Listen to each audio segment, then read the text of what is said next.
Let's go to Charlie Gasparino. He's been following this very, very closely. Charlie, this could go a variety of ways now that we've upped the legal ante. What do you think is next? It's a court battle, and the stakes here are huge. And let's just play this out a bit.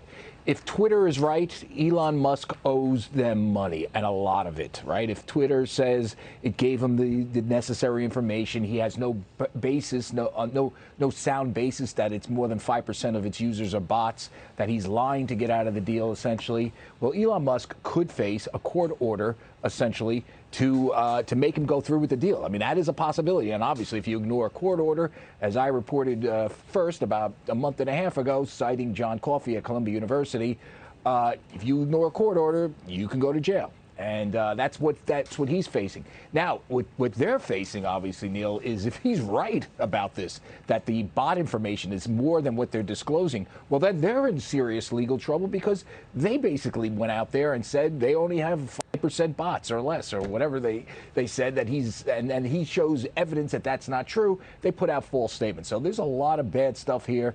It's going to be an interesting legal battle. They got good firms on both sides. That's why most people think there's going to be something in the middle. And what that middle is, I don't know. It could be a deal.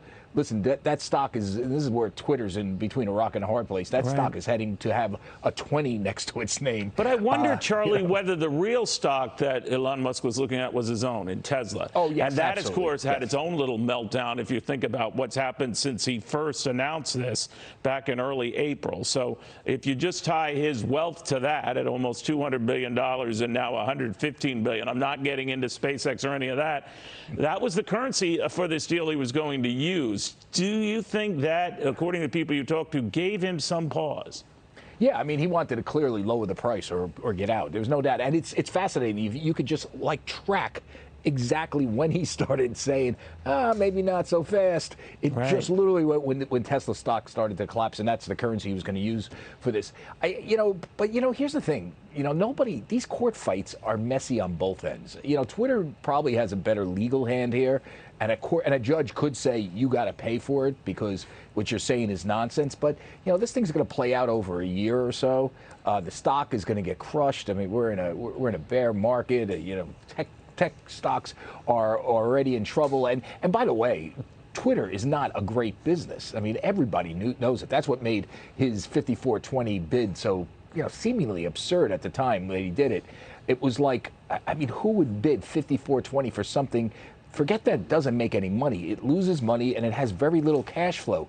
There are no other buyers for this thing. I mean, none. And none have come out there. I mean, they're not going to buy it now for 5420. And meanwhile, they've got a brain drain to deal with, right? A lot of people are leaving, whether you buy the argument, they lean to the left and they siphon away conservative opinion. Conservative and liberal alike, they're all leaving. And I'm just wondering if it comes to someone else getting this, or even Elon Musk succeeding in the end and getting this, he could be buying a barn that's already emptied of everyone inside. Yeah, right? I don't think that is not the existential threat that Twitter has. They can find engineers and tech nerds to do what they need to do with their platform. I think the bigger problem that they face is this. The bigger problem that they face is they're not making money. It's a very uninnovative platform. When you have those sort of issues that you're not making money, you got this huge legal overhang. It's not a great business. And one of the things that was interesting about Musk is he was going to change stuff. He was going to get radical and get creative with its business model. He was going to verify users. He was going to do stuff that maybe could get it out of its funk. And he was doing it. He was going to do it as a private company, which is a lot easier to do than watching your stock fall every day and trying to do some innovative stuff. So, this is a real problematic thing. But in a way, it just gets to the sort of blind spots in Elon Musk as a businessman. I know we keep saying he's a visionary, but he does some really dumb stuff. He doesn't read balance sheets. He doesn't look at the finances. It's all gut. And his gut here told him literally right at the top of the market almost to buy this thing for $44 billion when anybody that looked at this company's financials would say, are you out of your mind?